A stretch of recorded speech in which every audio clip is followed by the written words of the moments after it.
Okay, so for those of you who missed lecture 15, which is most of you, we're going to be redoing 15 and then I'm going to tack 16 on the end.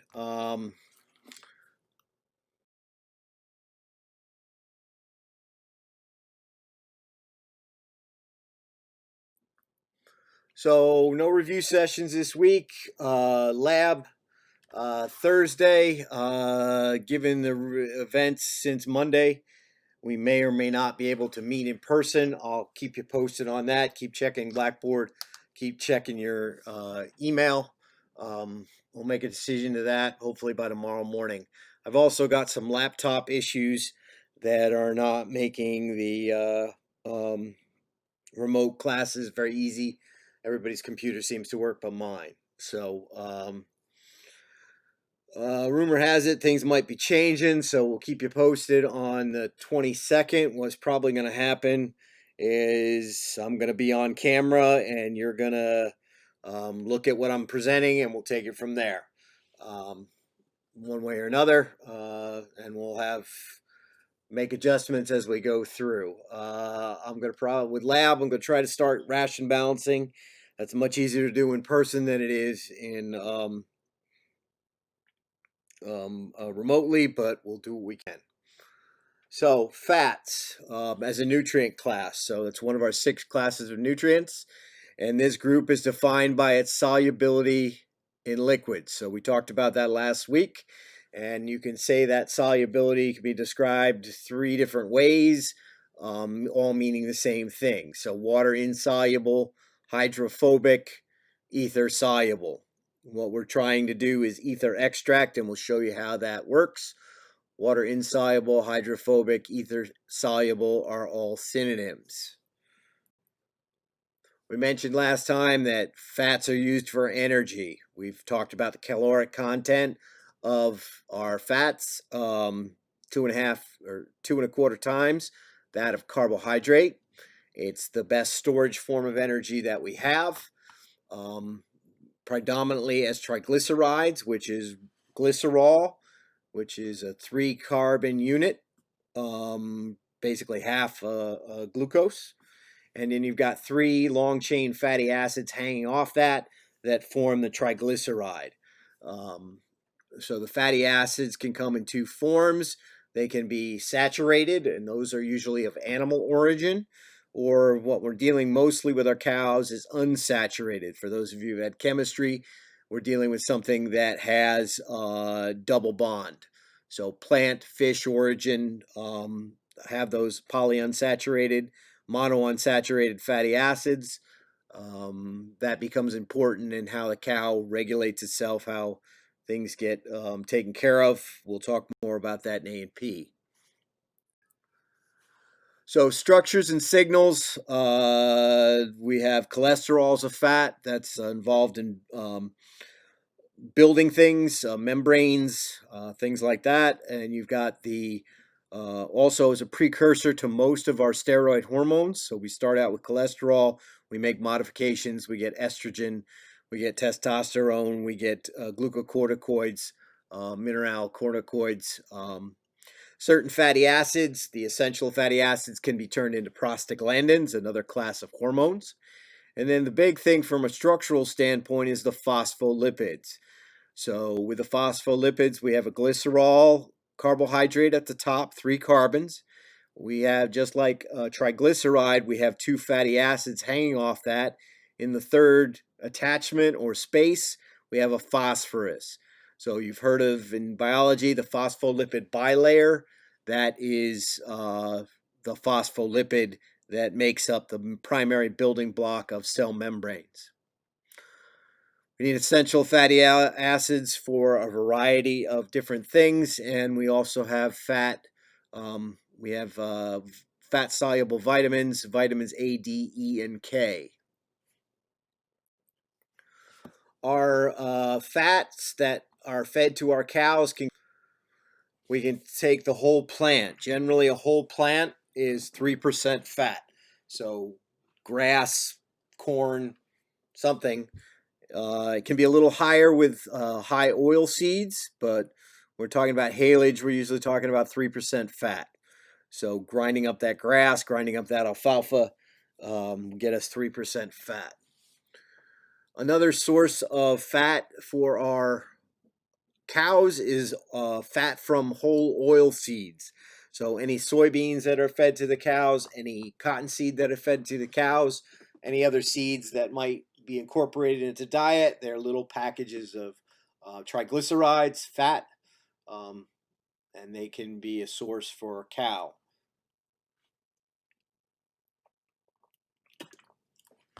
The next thing on our list is the byproducts.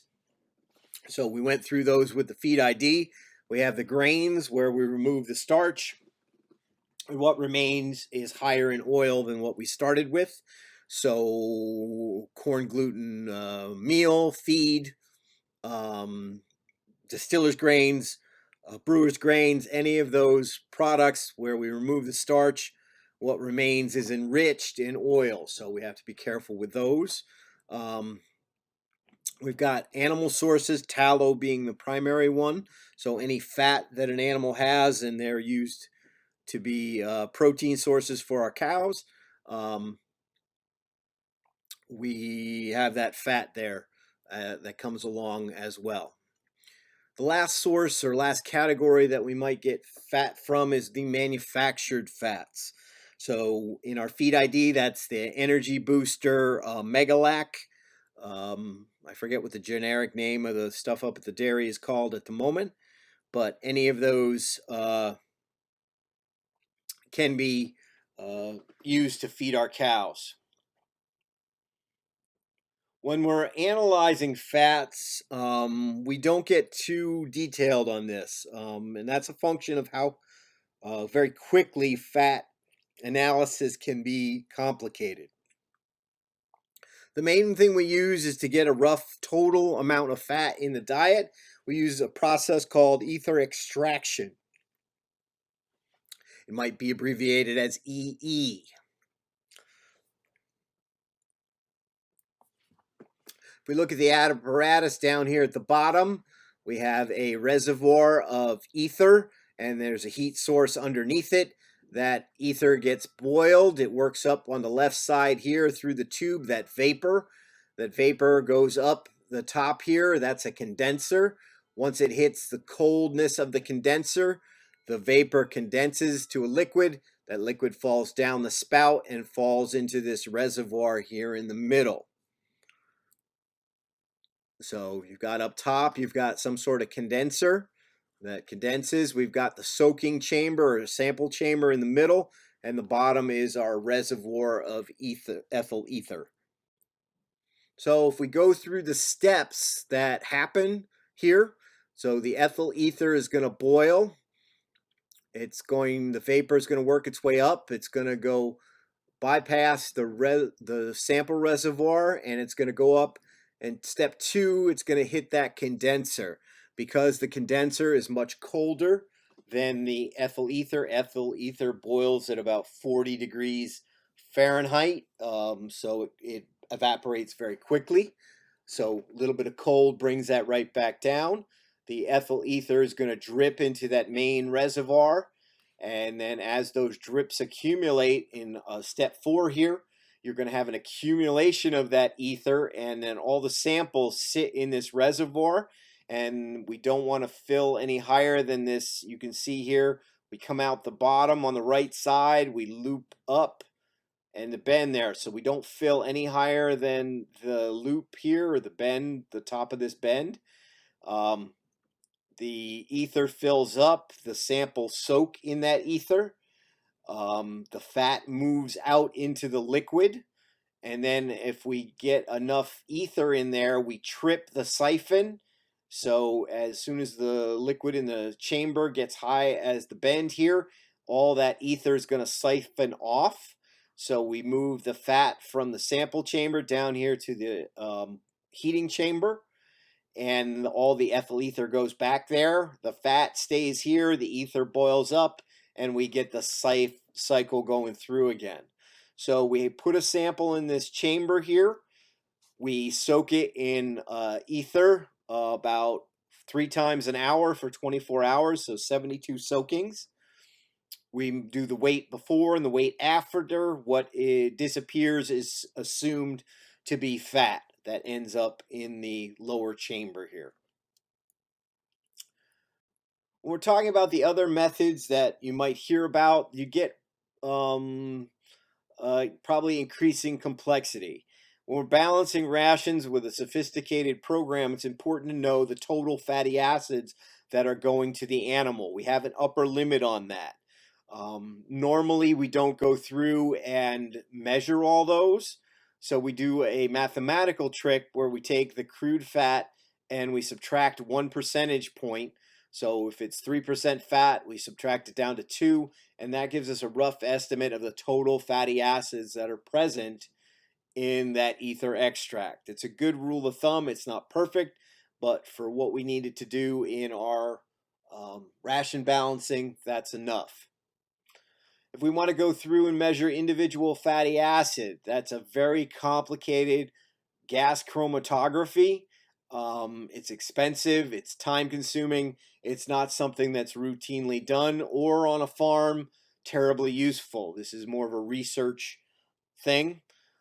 Total triglyceride, if we wanted a feel for the amount of fat that is purely triglyceride, the energy form of fat, that gets really complicated because you got to extract all the fat and then put all the stuff that isn't triglyceride somewhere else and then measure the total triglyceride. That can be a real challenge.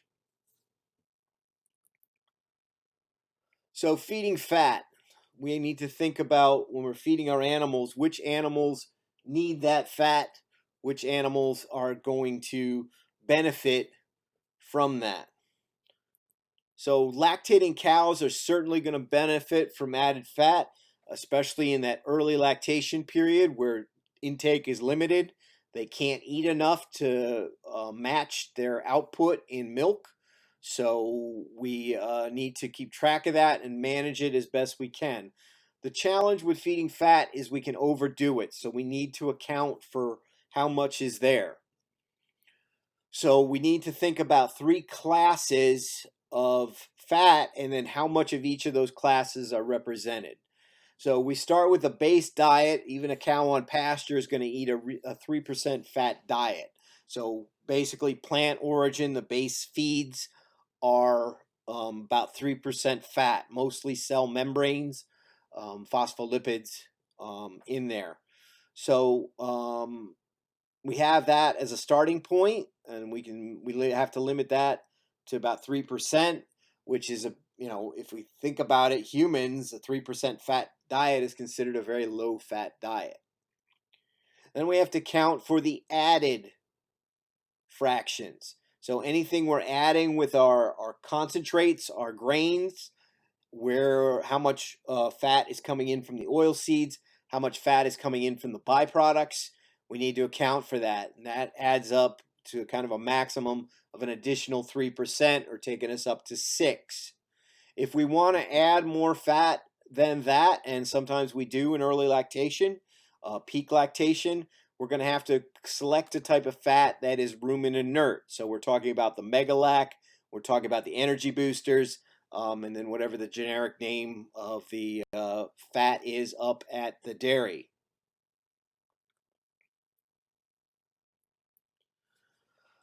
So feeding fat, other classes of livestock, we want to certainly give some to our calves, especially in the winter.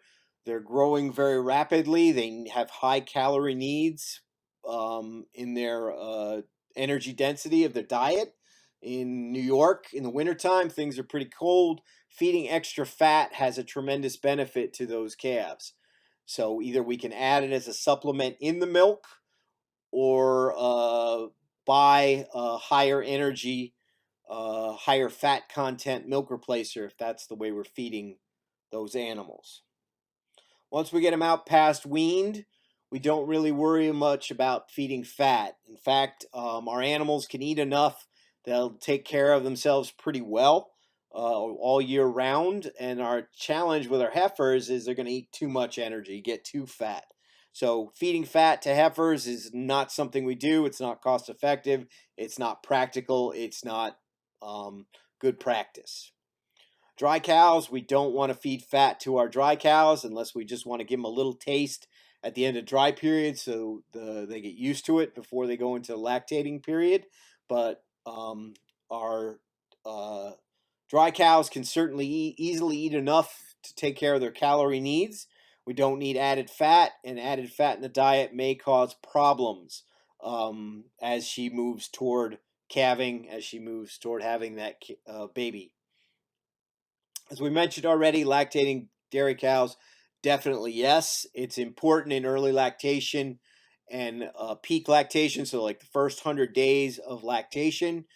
We have that in there to increase the energy density just a little bit, help that cow not being as great and in negative energy balance. So closing the gap between the calories she eats and the calories she expends.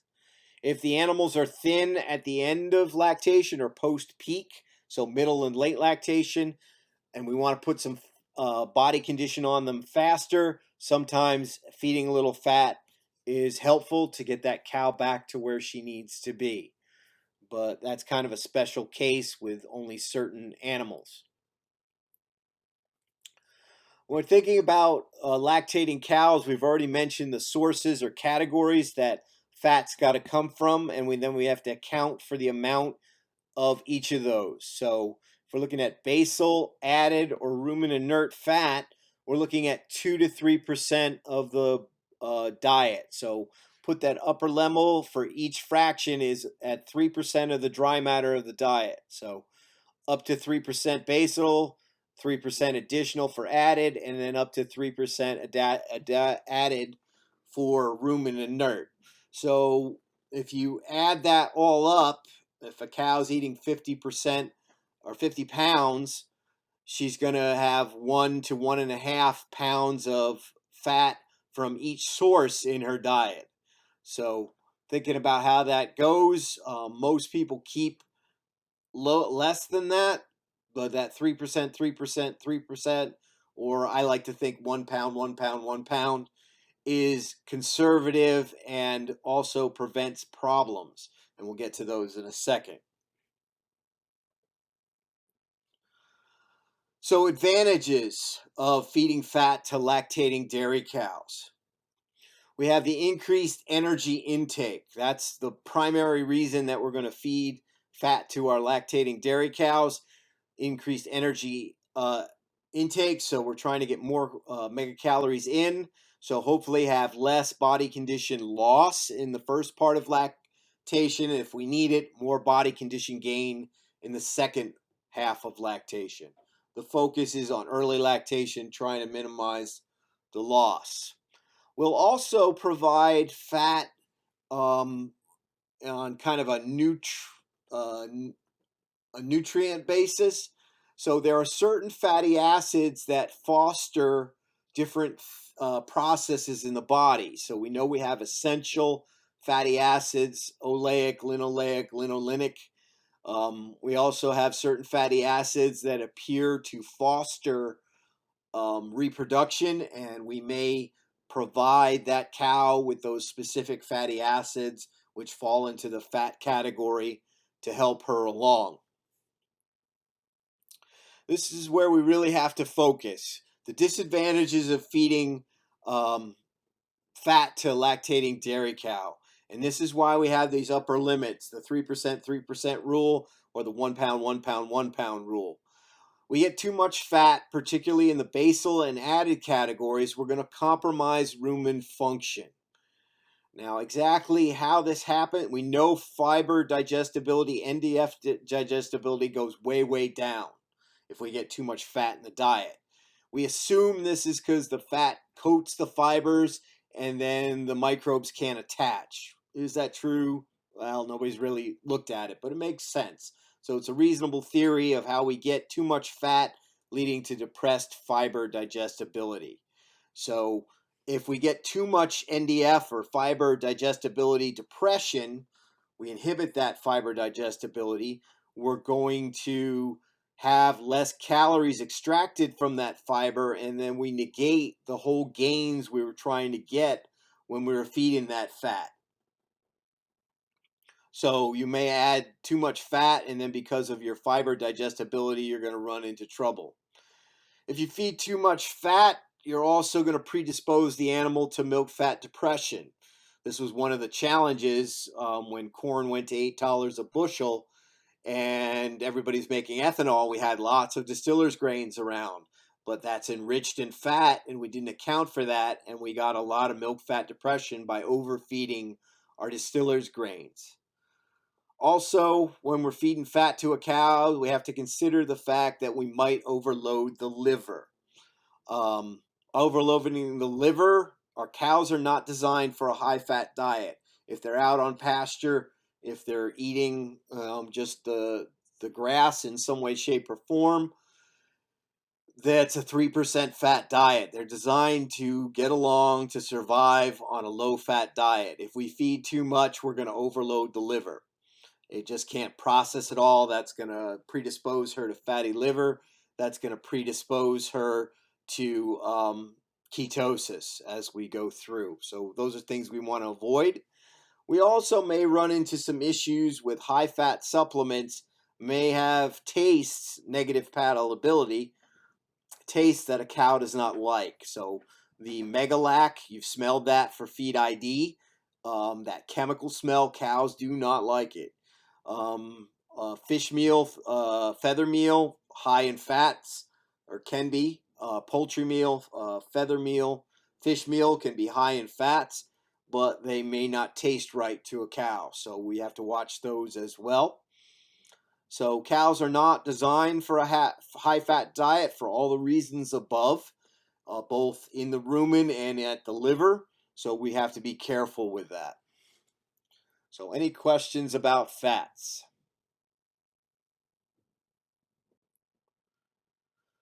Moving on to our next nutrient. We've done water, we've done carbohydrates, we've done fat. We need to move on to protein in some way, shape, or form.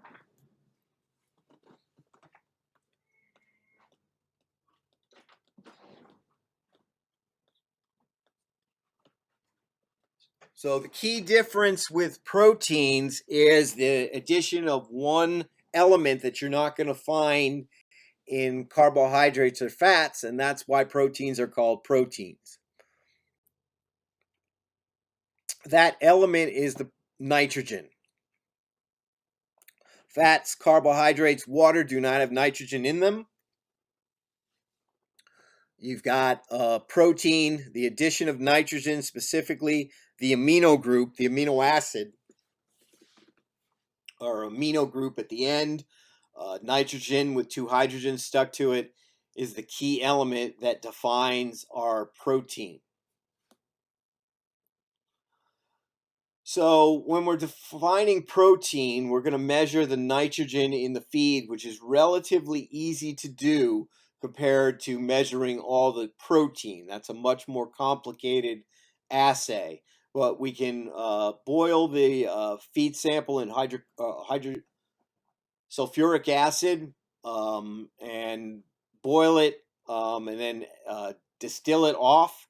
We can get the measure the nitrogen by back titration fairly easy.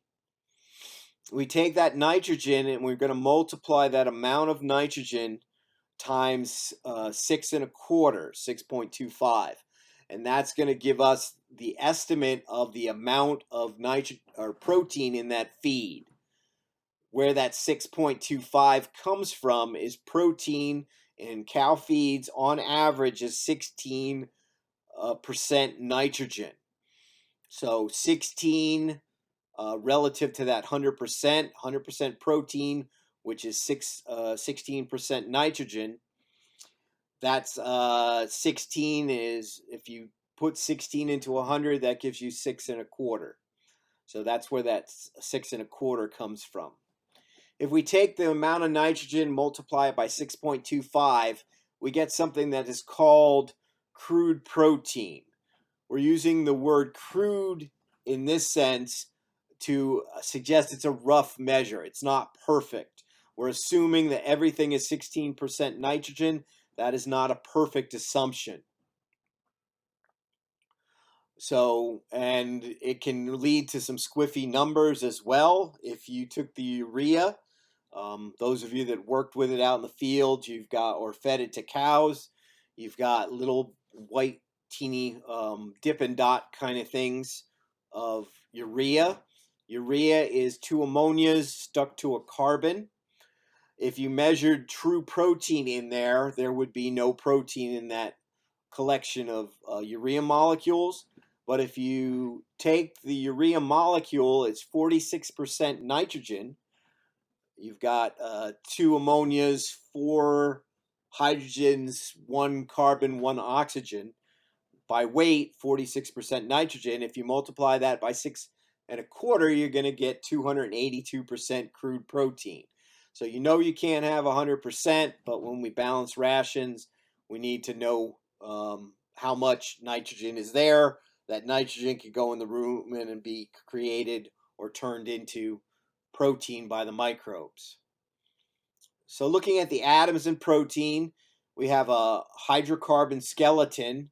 So carbons, hydrogens, we're going to have some oxygen. The nitrogen is the defining element there from a chemistry standpoint. You're going to have traces of sulfur and maybe phosphorus now and again. So those are the atoms that you're going to find in protein. When we feed our cows, we need to think about pounds per day. We got a fairly sizable pile of protein that has to go to a cow. So lactating dairy cows, we're looking at 8-10 pounds of protein a day. Depending on how much they eat, we're looking at 70% crude protein diets. We need to get that 8-10 pounds in some way balanced form moving forward. Proteins are chains of amino acids. So you can think of every amino acid as a link in the chain. There are 20 different amino acids in nature. Each has different chemical properties.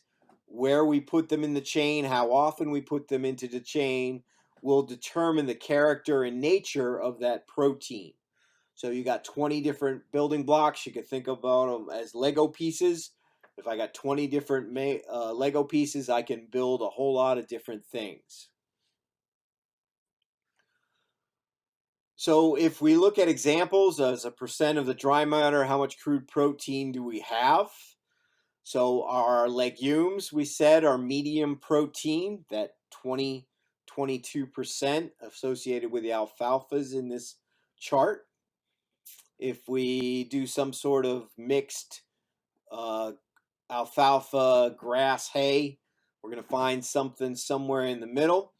Our grass hays are going to be down usually in that 10% range.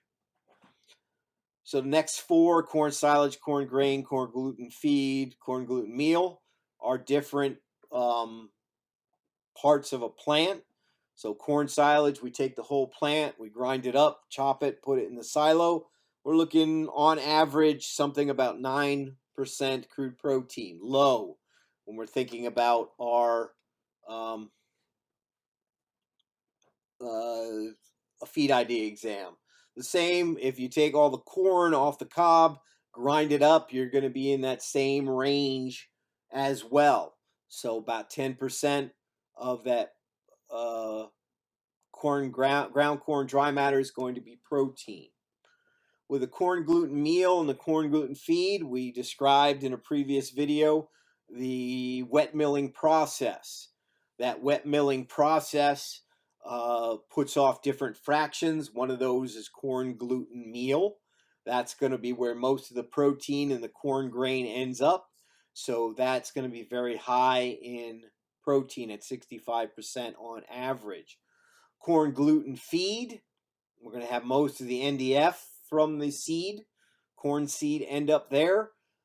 It's going to be medium in protein, but it's going to be very high in NDF. Very digestible NDF, but still high as well. So those are three things there. Actually, everything on that page is part of your feed ID.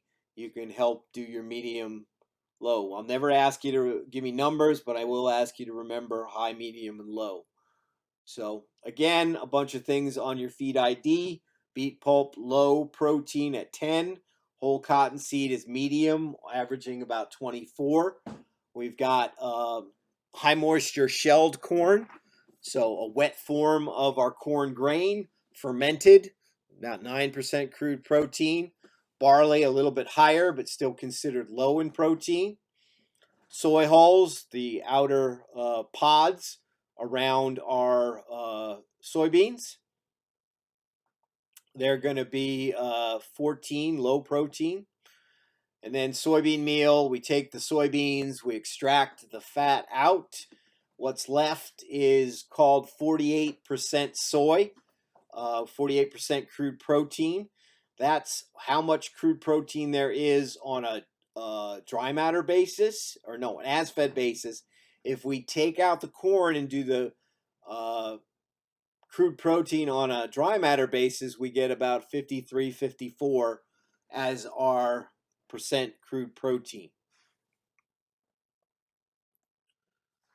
When we're thinking about the purposes of protein in the body, we're going to focus on structures. So almost all the structures in the body have some sort of protein base. Everything from the bones to muscles to skin all has a protein base. All our organs have protein structures in them. Another big function of proteins is enzymes. So those proteins are put together to serve as something that's going to catalyze or speed up a reaction, whether breaking things apart or building things up. Um, we can also think about protein forming packages in the body. We think specifically about carrying things in the blood, where you have a protein kind of sphere that's hollow in the center, and depending on the character on the inside, it will carry different compounds. So one of the big ones is our fat carriers. If you see commercials about controlling your cholesterol, you'll hear phrases like, my LDL was out of control, or I've learned to control my HDL. Those are the packages that carry fat in the body. There's 3 or 4 different types. I think there's 4 different types that I know about. The inside attracts the fat. It's hydrophobic. The fat goes in there and is carried around the body, kind of like a bus or a box being shipped by UPS. The fat goes inside. The outside is a protective coating of protein. Another one that could be, we've got another hollow sphere that's going to carry our iron molecules and our copper molecules. Transferon, I can't remember what the copper one was, but they're balls that are hollow on the inside. They're going to carry the molecular iron, the molecular copper, because those molecules are very dangerous to the body. They tend to rip things apart. They tend to be oxidants, so we need to protect the body. So we put them in a box, put them in a storage container until we're ready to use them. So protein. The protein that the cow has to work with is whatever gets to her small intestine. So we've talked about that already. So protein can come from a number of different sources. Plants, we know, can synthesize amino acids from scratch. All the proteins in their plant tissue have to be made from scratch. So they have the blueprints, they have the instructions, they have the machinery to build all the amino acids they need from scratch. At least in theory. They will absorb some from the soil, but they have the ability to manufacture all that they need. We know that microorganisms can synthesize amino acids from scratch as well. So all the microbes in the rumen of the cow, that 10, 15 pounds of bugs, can all synthesize all the amino acids they need from scratch. When we're thinking about our cows, and the animals cannot synthesize all the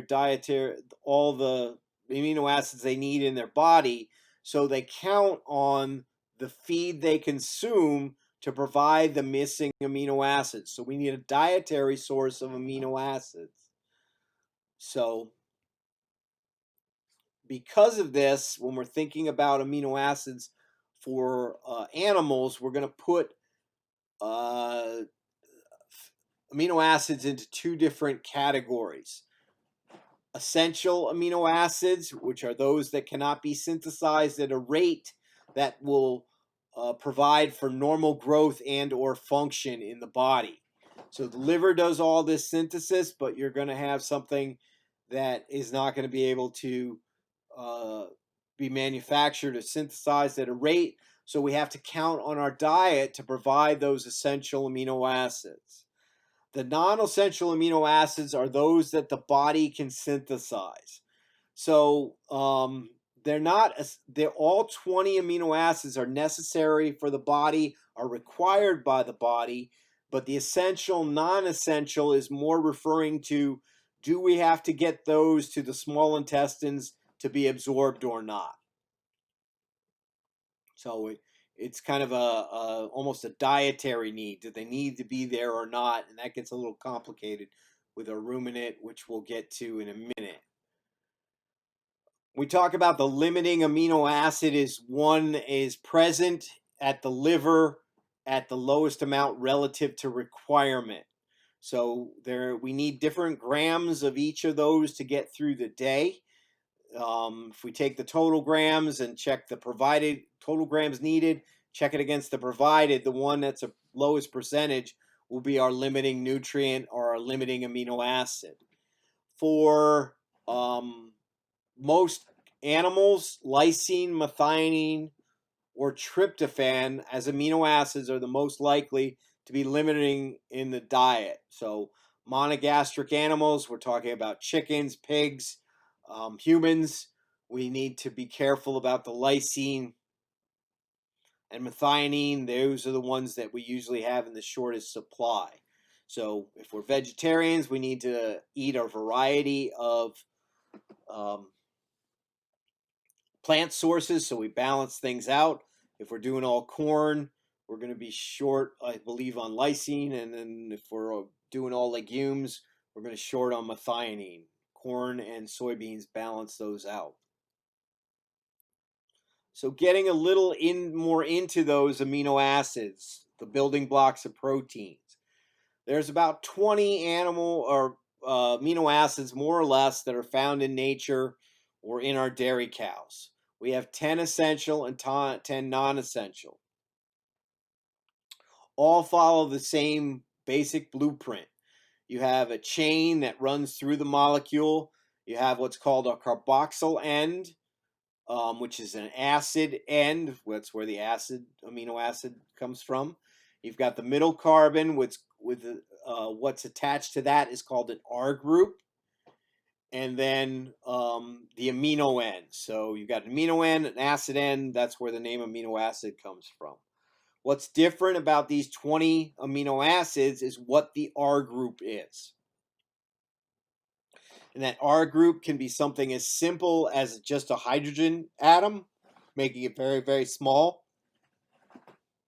or a complex hydrocarbon rings, 2 or 3 of those, with many attachments. So something big, huge, bulky, and often hydrophobic. So if we look at a generic amino acid in structure, you're going to have on the right side, you're going to have our carboxyl end. We go to the left, we have the center carbon with the R group attached to it above in this case. And then all the way on the left, we have our amino acid group. So you've got the chain, the CCN going through, and then you have the R group hanging off to the side. If we look at a protein molecule, all have the same backbone. That repeating unit of carbon, carbon, nitrogen, carbon, carbon, nitrogen, carbon, carbon, nitrogen repeats through the entire molecule. And then it's the R groups off the side that are going to influence the shape of the protein molecule. They're going to influence the character of that protein molecule. So here we have 5 amino acids in a chain. Usually a protein has got possibly thousands of amino acids in the chain, and how they go together.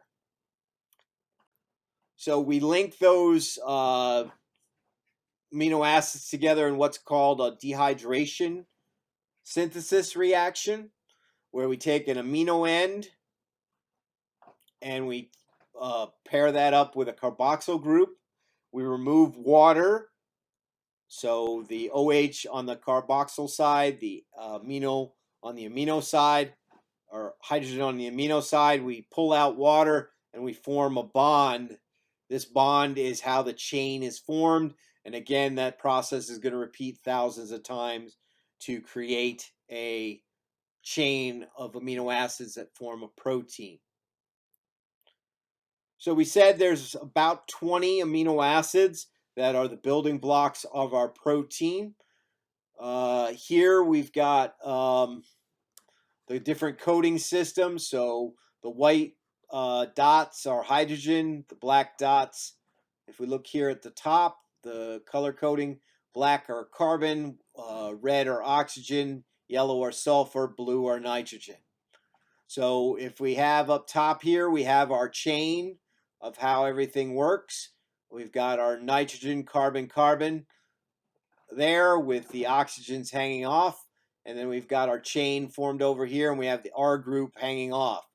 This diagram here shows our 20 different R groups. So up here on the top right side, we have the glycine, which is just one hydrogen. Then we've got 3 different groups down here that have different reactivity with water. So the first box here, it looks like a tan. They're hydrophobic. If you notice, they're all black and white except for one nitrogen there. There are hydrocarbons. We know hydrocarbons don't like water, so they're going to be hydrophobic. The blue box down below, we have molecules that have charges in them.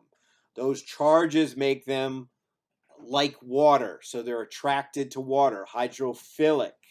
So they're going to move toward the water. And then we got some apopathics that may react one way or the other on the bottom, depending on what there is. So taking a closer look of our hydrophobics, again, note that it's all carbons and hydrogens except for our proline R group. They tend to not like water, and they're going to tend to try to group together, pulling the shape of the protein, twisting it around, and making different pockets of hydrophobicity in the protein molecule. Then you're going to have the hydrophilic. All of these have at least lean toward having a charge in them. They have an oxygen, which tends to be greedy and force charges. Likes the electrons, so it tends to make the molecule polar. So those are the hydrophilic molecules, the R groups that are going to turn towards water.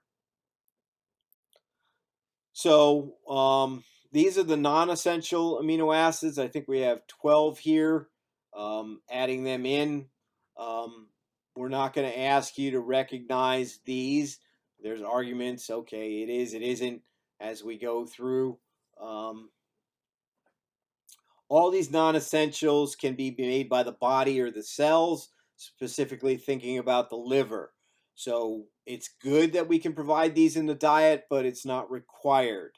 They're non-essential to be provided to the small intestines to be absorbed and get to the body. So I am going to ask you to remember these essential amino acids.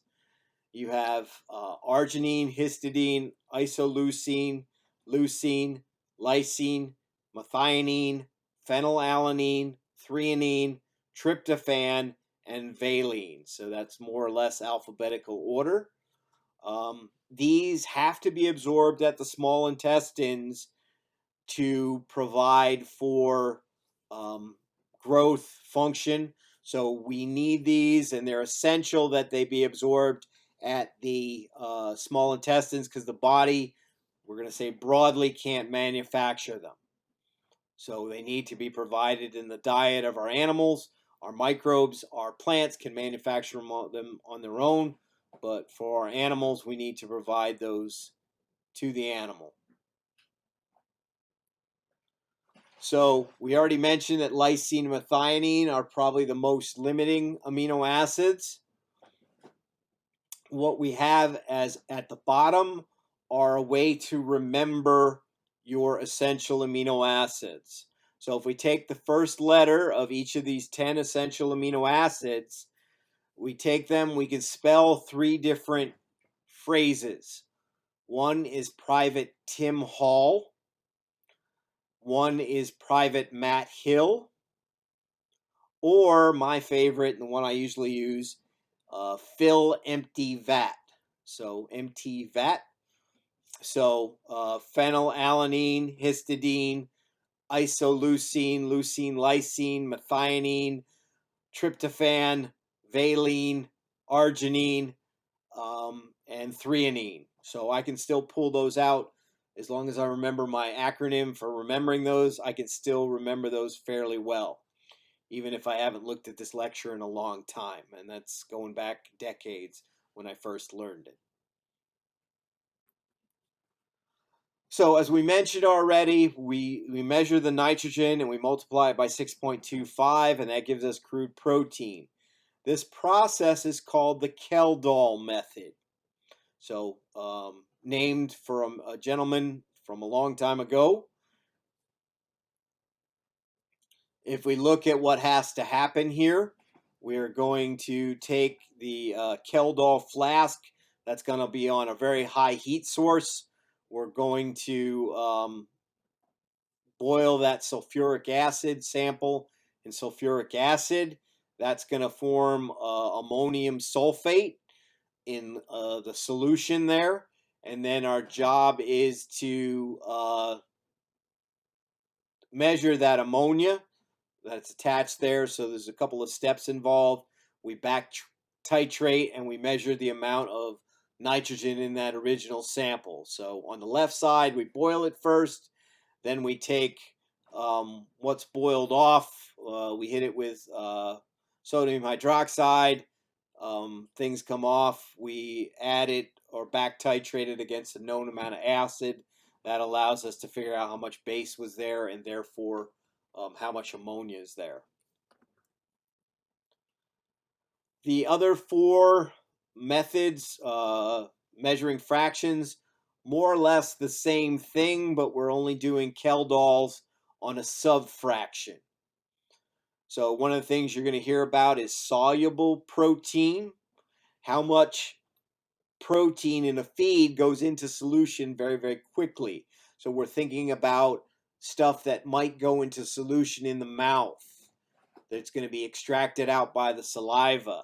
So what happens is we take a feed sample, we put it in a flask, we add the artificial saliva, the buffer solution, we shake it for a set period of time, I think it's an hour, and we measure the amount of dry matter, protein in the dry matter left. We assume by difference what disappears is soluble protein. So this is generally regarded as very available to the rumen microbes, this soluble protein. Ammonia, nitrate, amino acids, all very available and very quickly available to the animal.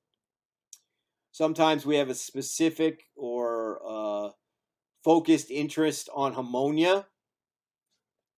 We'll do that in a colorimetric method where a certain amount of color is produced for each ammonia molecule, and then the color generated is measured.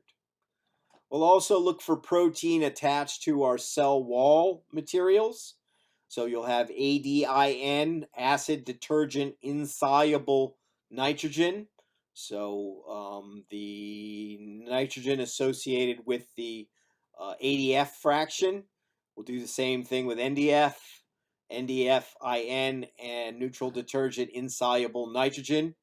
So you got your Kjeldahl. You're going to do the acid detergent, then you'll do a Kjeldahl on that residue.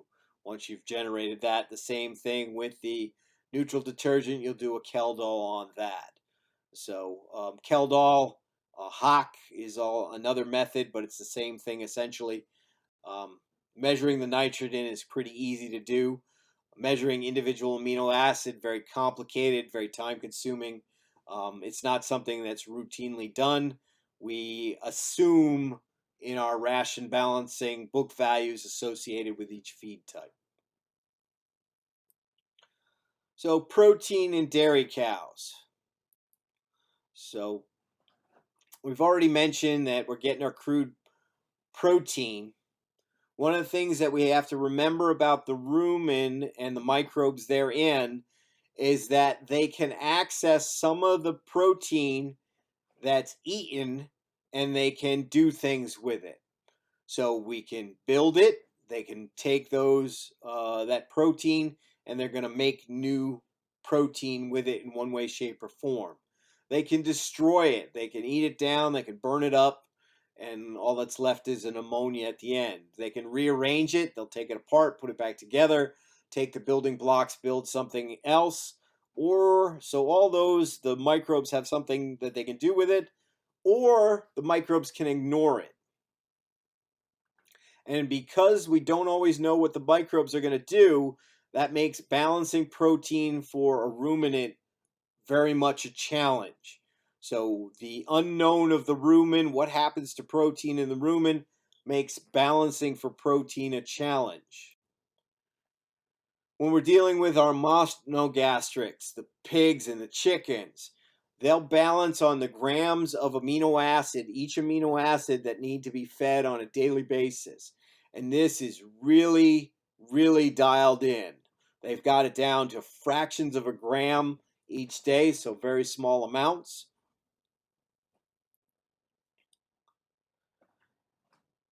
And our pigs and chickens, they kind of laugh at us ruminants because we still use crude protein.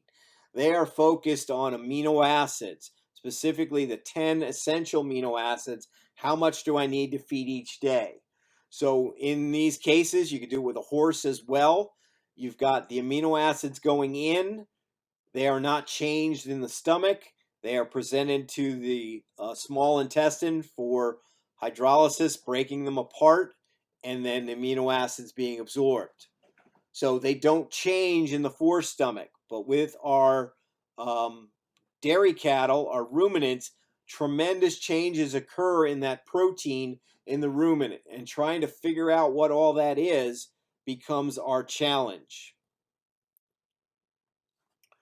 So I'm going to teach you feed fractions in some way, shape, or form here. And these are the ones I'll use in this class because it makes sense to separate them this way. If you go out into the real world and you use these protein fractions A, B, C, and D, people are going to look at you and go, huh? So I'll explain what the real world does, but each of these fractions behaves differently in the rumen in the body of the cow. So here we have a large rumen bug representing all the microbes in the body or in the rumen and all the microbial bodies. So we're going to have one big one instead of billions and billions of little ones. So our A fraction, we know that's going to go in. It's going to be totally destroyed, totally consumed, totally used by the rumen bugs. So they go into the rumen bugs and they stay there.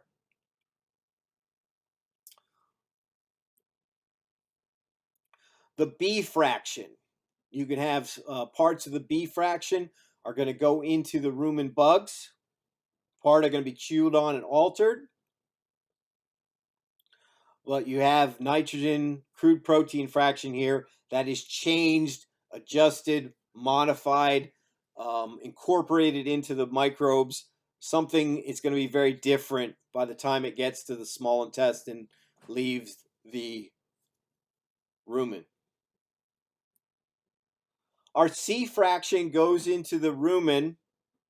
It's going to float around for a while, but for chemical reasons, the microbes can't touch that protein.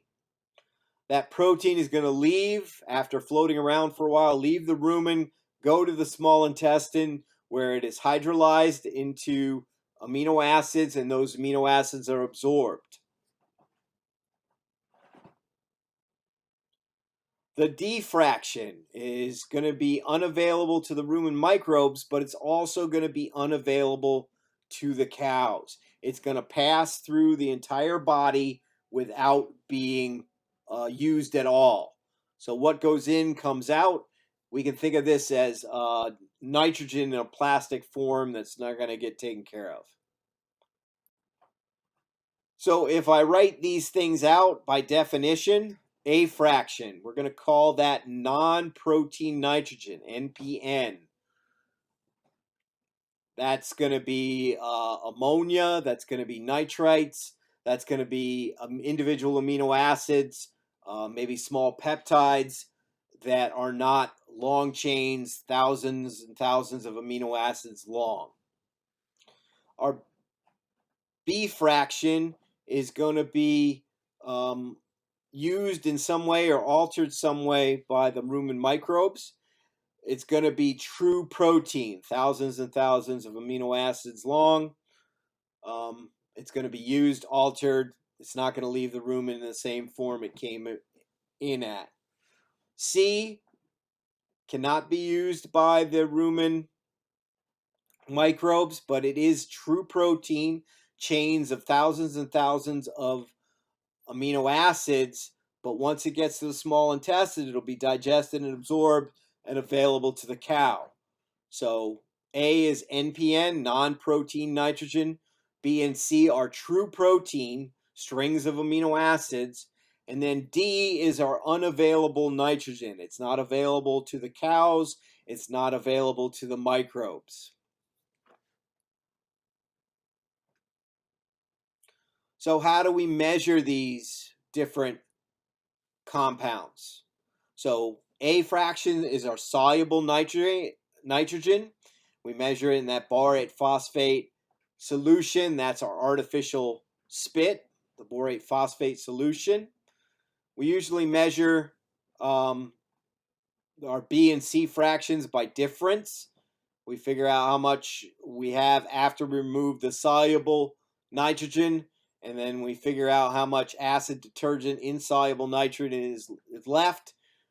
The difference between those two is assumed to be true protein.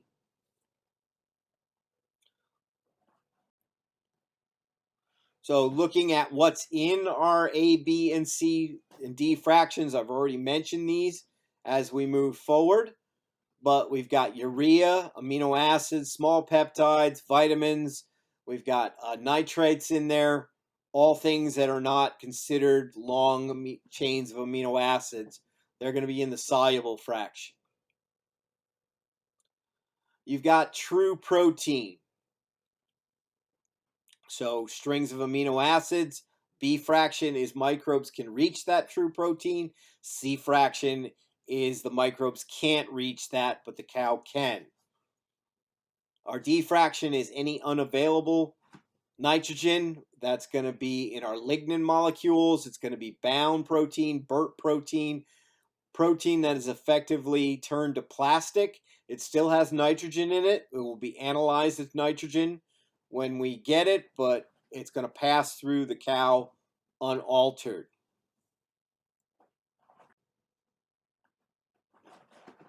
So when we're thinking about our system here, these are not proportional as to what the amounts might be in a given feedstuff, but they're broken up in quarters in an attempt to make them easier to read.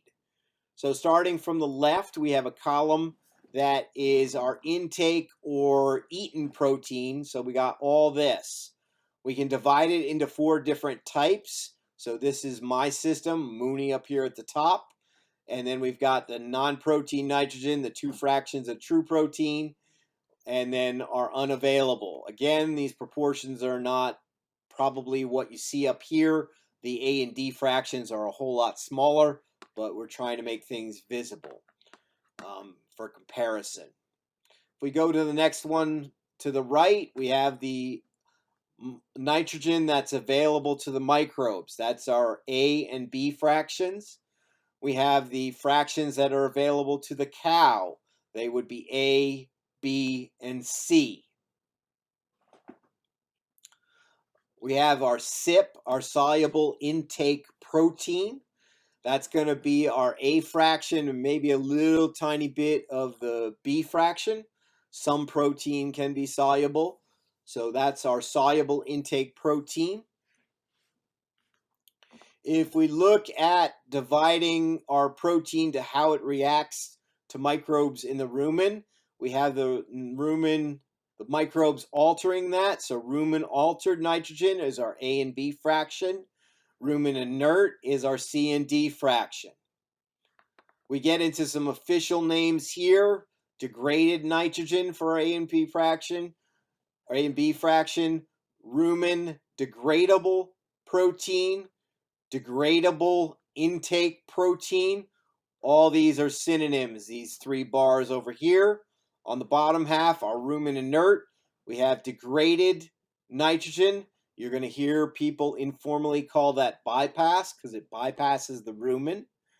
RUP, RUP, nitrogen. UIP, undegraded intake protein, would be the categories for C and D. When you go out in the real world, you're not going to see this ABCD system. What you're going to see is an ABC system, which is over here on the left. You're going to see that in the NRC. You're going to see that in the Cornell Net carbohydrate protein system and the CPM system, Cornell Penn minor program. And you're going to have the A fraction, which is going to be A plus a little bit of B from the Mooney thing. You're going to have C and D are divided into three different types. The B fraction is all available to the microbes. The B is released over time, so the longer it sits in the rumen, the more it becomes available. The shorter it is, the less. So B2 we can think of as B and C fraction, and then B is usually the C fraction, the rest of the C fraction that is not available to the microbes. C is equal to D in my system. So one way to study this is to think about what happens to the A, B, or C fractions of crude protein. What happens to them in the rumen? So you can go through and sort that out and bring that up as questions as we get to them. So when we're thinking about feeding a dairy cow, we have to remember that she's got two sources of amino acids that have to provide for all her essential needs. So as we've said already, we need the amino acids to be at the small intestine, and then they're absorbed and transported where they need to. If we remember the ruminal fermentation, we have the inputs on the left in the blue circle here. They go into the ruminal fermentation. They come in the turquoise over here. What leaves from a protein standpoint, we're going to have microbial protein leaving and digested feed leaving. These are going to be the two sources of our amino acids that the cow has to work with. So we talked about the required nutrients at the tissue level. What happens in the rumen? And we're going to hopefully manufacture protein. We may or may not need those essential amino acids anymore. But what we need is a nitrogen source and a fiber source to get the minimum done. So you're transforming that protein in the rumen. So we need the amino acids to the small intestine, and we're going to get those from two sources. So if we think about it, our two sources are the microbial protein, the microbes, the bacteria, the fungi, the protozoa that come down the track. They were the Mooney A and B fractions. They may be half to three-quarters of the protein that gets to the small intestine to be digested, hydrolyzed, and absorbed. The other fraction the animal has to use is the feed protein that is untouched in the rumen but still available to her. That is the C fraction. So our cows are going to live off of microbial protein and unfermented feed protein. With that, we hope that we're going to get our good balance of essential amino acids, and we do some more advanced protein balancing, adjusting our methionine and lysine. There are certain tricks of the trade, ratios and stuff we shoot for that seem to lead to a milk production response. Most limiting amino acid for milk production, we've got lysine and methionine, and then sometimes histidine and arginine are thought to be the most limiting for milk production. So if there's a way to get more of those limiting amino acids to the small intestine, we should make more milk or milk components. So how do we do that in some way, shape, or form? We may feed more of a given amino acid. So if we're looking for things that high in methionine, we're going to go to corn sources or animal sources. So fish meal, corn gluten meal are very high in methionine. Lysine, we're going to get that from blood meal, fish meal, and perhaps soybean meal, processed soybeans. So we can feed more lysine and methionine, and maybe we'll get more to the small intestine. Depends on whether they're accessible to the microbes or not. But if we feed more, we should get more there. We may feed ruminally protected amino acids. We can protect individual methionine or individual lysine amino acids, basically putting them into the C fraction. So when we get to the small intestine, they should, we hope, be in the right proportion, the right amount for optimum milk production. So one of the tricks is to get more there is we try to predict the 3-to-1 lysine to methionine ratio. So we guess which proteins will be turned into microbes, which proteins will be untouched. We do our accounting, we add up our lysine, we add up our methionine, and we hope we get that 3-to-1 ratio that seems to foster milk production the most. For those of you who have an interest in that, want to be nutritionists, this is a good reference for you to look up. So we're thinking about the requirements. We talked about 8 to 10 pounds already for a lactating dairy cow. How much do we need for different size animals? So a weaned calf or a young heifer, we're looking at almost a pound of protein per day, and looking at given their intake, something that pound will form 14 to 20% of their diet dry matter. We get animal close to breeding age, we've almost doubled that requirement, but they're eating a lot more, so the percentage in the diet, that 2 pounds becomes 10 to 12% of the overall diet dry matter. Dry cow, we're looking at 2 to 3 pounds of protein each day. Again, that 10 to 12%. A lactating cow producing 100 pounds of milk is going to need about 10 pounds of protein. Given her dry matter intake, that 10 pounds is going to be 16 to 18% of her dry matter.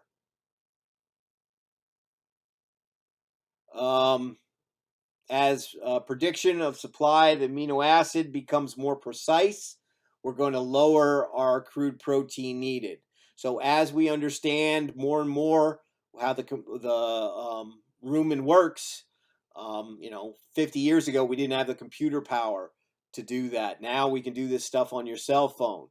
As we get more understanding, more PCR methods, all kinds of measurements of the different proteins that are forming, how the bacteria work. As we get more precise of that, we can predict how much microbial protein gets to the small intestines, how much feed protein ends up in the A and B fractions.